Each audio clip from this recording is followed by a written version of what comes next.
Hello, I plan on teaching Charity how to knit loom a hat. Um, I believe that it will probably start off with us having a little bit of state anxiety, both her and myself. So I plan on asking her a few questions at the beginning just to get to know her a little better and to get a better understanding of who she is and what she likes to do and stuff like that. I don't want her to be too anxious to the point where it's debilitating because that will cause a failure to store the information that we're learning today. I also want to start off and kind of get a general understanding, sort of a pre assessment of her knowledge that she already has about knit looming. I'm afraid that she might already have a prototype of what a loom is as a larger um, piece of machinery that is used to make fabric. Um, but the defining characteristic of a loom in general is that it makes fabric by weaving yarn or thread. And the loom we're going to be using is a little different than the traditional loom that she might be more familiar with from movies or stories, fairy tales, sort of things. The loom that we're going to be using looks like this, and it's called a knit loom because it's a little similar to looming, but it's also similar to knitting in the fact that it uses a hook, sort of like a crochet hook, to knit the strands together. But it also has these pegs, like a standard loom, that keeps the thread taut, so the tension kind of helps keep it together as well. Um, and I'm hoping that because she is a little older, that this won't be too difficult of a concept to master and that she'll be able to pick up the skill after a little bit of watching and maybe a little bit of help on my part.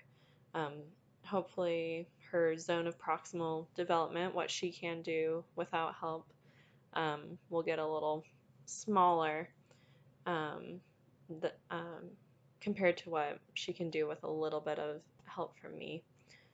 We want her to get to the point where she's able to do it without help, but I'm more than willing to help out at the beginning. I'm also hoping that um, since the concept isn't too difficult to learn, that we're going to have some time to kind of discuss what she wants to do with the hat once it's done. I'm going to present her with a few options. She can either make it for a family member or a friend or for herself, or we can go ahead and look and see if maybe the Family Crisis Center would be accepting donations in the form of knit hats, or if we can come up with anyone she knows that might be in need of one or who she thinks could use one. Um, so it'll kind of be a little bit of a moral dilemma. It'll be interesting to see what she decides to do because at her age, she probably should be in the level 2 conventional morality stage, either stage 3 or stage 4, good girl or law and order. If she is in the good girl stage, then she might try to do something that she thinks either I want her to do or something that maybe her parents will want to do. If she's in the law and order stage, she might be closer to having kind of her own um, personal theory on what is right and what is wrong. So maybe she'll be more inclined to do one thing or the other, depending on what her idea is for that. Not to say there is a right or wrong in this scenario. Either way, she's going to be um, giving something unless she keeps it for herself. But even so, that's totally fine. I'm going to try not to pressure her to do one thing or the other because I do want her to make her own decision as much as possible. Um, at the end, I'm hoping we'll have enough time to finish off the hat, but if not, I'm more than willing to let her have one of the looms that she's working on just so that she can finish it up, and that might cause another moral dilemma whether to keep the loom or to either way. It's totally fine by me. I have extra looms if she does decide to keep it.